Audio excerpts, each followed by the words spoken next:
नमस्कार दोस्तों आपको याद होगा मैंने बहुत वक्त पहले आपको एक डेविल की कहानी बताई थी जिसका नाम था जर्सी डेविल, जो कि यूएसए के न्यू जर्सी एरिया में बहुत ज़्यादा देखा जाता था। और उसकी कहानी भी मैंने आपको अपने वीडियोस में बताई है।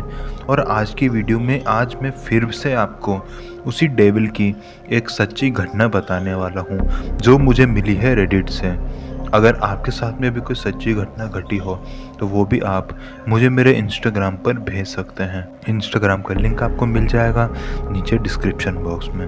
अगर आप नहीं जानते कि जर्सी डेविल क्या होता है, वैसे अगर इसका मैं शॉर्ट डिस्क्रिप्शन अगर आपको दूं तो ये एक दानव होता है जो कि बच्चों को उठाने में ज़्यादा इंटरेस्टेड होता है, लेकिन कभी कभी ये एडल्ट्स पर भी हमला कर दिया करता है।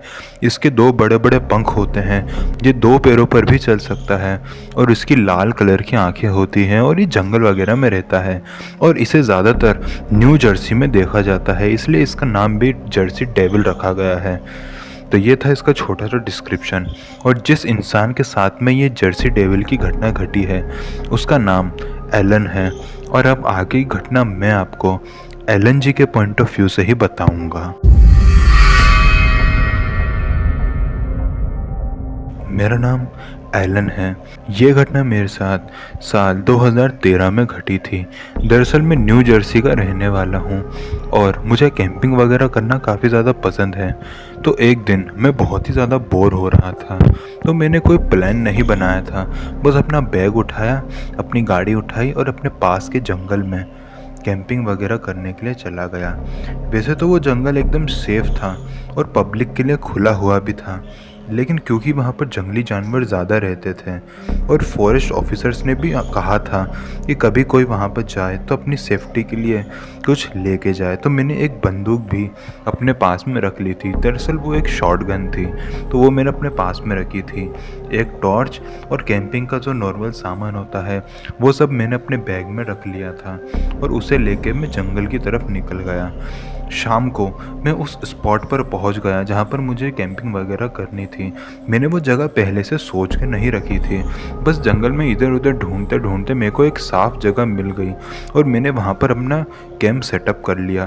कैंप को सेटअप करने में मुझे 30-40 मिनट लगे और फिर तब तक रात हो चुकी थी। धीरे धीरे करके सूरज ढल चुका था। मैंने कैंप फायर जलाई और उसके पास में बैठकर आग के सामने अपने हाथों को गरम करने लगा।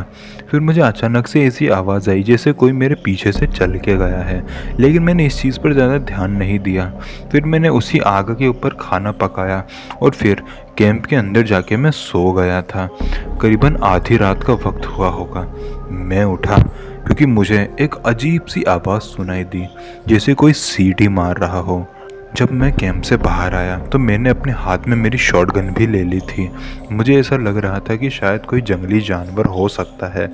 मैंने वो बंदूक हाथ में ले ली थी और टॉर्च से उस जगह लाइट मारने लगा जहाँ से वो आवाज़ आ रही थी।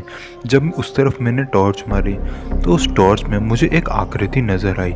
सिर्फ 1 सेकंड के लिए मैं उसको ढंग से देख तो नहीं पाया, लेकिन उसकी हाइट करीबन 8-10 फीट की तो आराम से रही होगी। फिर जब मैंने वापस उस तरफ लाइट मारी तो वहाँ कोई भी मौजूद नहीं था। ये चीज़ काफ़ी ज़्यादा हैरान कर देने वाली थी, लेकिन खैर मैंने इस पर ज़्यादा ध्यान नहीं दिया और थोड़ा और ढूंढने के बाद मैं अपने कैंप में वापस आ गया और अपनी आंखें बंद करके सोने लगा। फिर मुझे अचानक से ऐसी आवाज़ें आने लगी जैसे कोई मेरे कैंप के आसपास घूम रहा है। भारी कदमों के साथ मैंने अपनी गन फिर से उठाई। कैंप के अंदर ही बैठा हुआ था। इस बार मैं बाहर नहीं गया क्योंकि मुझे लग रहा था कि अगर मैं बाहर जाऊंगा तो बाहर जो भी चीज़ है वो मेरे ऊपर हमला कर देगी, क्योंकि जिस तरीके से वो अपने पैर पटक रही थी मेरे को डर था कि ये पक्का कोई जंगली जानवर ही हो सकता है। फिर एक वक्त के बाद वो आवाज़ आना बंद हुई। फिर जब मैं अपने कैंप के बाहर गया तो मेरे कैंप से करीबन 50 मीटर की दूरी पर ही एक अजीब सा क्रिएचर खड़ा हुआ था। चांद की रोशनी में मैं उसे अच्छे से देख पा रहा था। उसके 2 पंख निकले हुए थे, उसके नाखून काफ़ी ज़्यादा बड़े थे, उसके मुंह से लाल टपक रही थी, और उसकी आँख एकदम लाल कलर की थी। ये क्या था मुझे बिल्कुल भी समझ में नहीं आ रहा था। काफ़ी ज़्यादा डरावना था वो, और उसको देखते ही मैं इतना ज़्यादा डर गया कि मैं ज़ोर ज़ोर से चिल्लाने लगा। मेरी चिल्लाने की आवाज़ सुनकर क्रिएचर मेरी तरफ गुस्से से दौड़ा और मैंने डर के मारे उस क्रिएचर के ऊपर 2 राउंड फायरिंग कर दी। फायरिंग करने के बाद वो क्रिएचर वहाँ से भाग गया और मैं भी इतना ज़्यादा डर चुका था कि अपना सारा कैंपिंग का सामान वहीं पर छोड़ के अपनी कार लेकर अपने घर वापस आ गया। घर पे आने के बाद मैंने पुलिस को फ़ोन किया और उनको सारी घटना बताई। वो मुझे लेकर उस कैंपिंग साइट पर भी पहुँचे। कैंपिंग साइट पर जब हम पहुँचे थे तो वो कैंपिंग साइट पूरी तरीके से तहस नहस हो चुकी थी। मुझे मालूम था कि ये पक्का उसी ने किया होगा। जब मैंने उस क्रिएचर का अच्छा सा डिस्क्रिप्शन उस पुलिस वाले को दिया तो उसमें से किसी ने भी मुझ पर यकीन ही नहीं किया। वो यही मान रहे थे कि किसी जंगली जानवर ने आपका कैंप उजाड़ दिया होगा। लेकिन जब मैंने इंटरनेट पर ऐसे किसी क्रिएचर के बारे में रिसर्च करी तो मुझे पता चला कि हमारे न्यू जर्सी में ही एक जर्सी डेविल नाम का क्रिएचर पाया जाता है, जो कि हूबहू वैसा ही दिखता है जैसा मैंने देखा था। अब जो मैंने देखा था वो मुझे मालूम है कि मैंने क्या ही देखा था। इस बात पर कोई भी मेरी यकीन करता है नहीं, लेकिन मुझे मालूम है कि उस दिन मैंने क्या देखा था।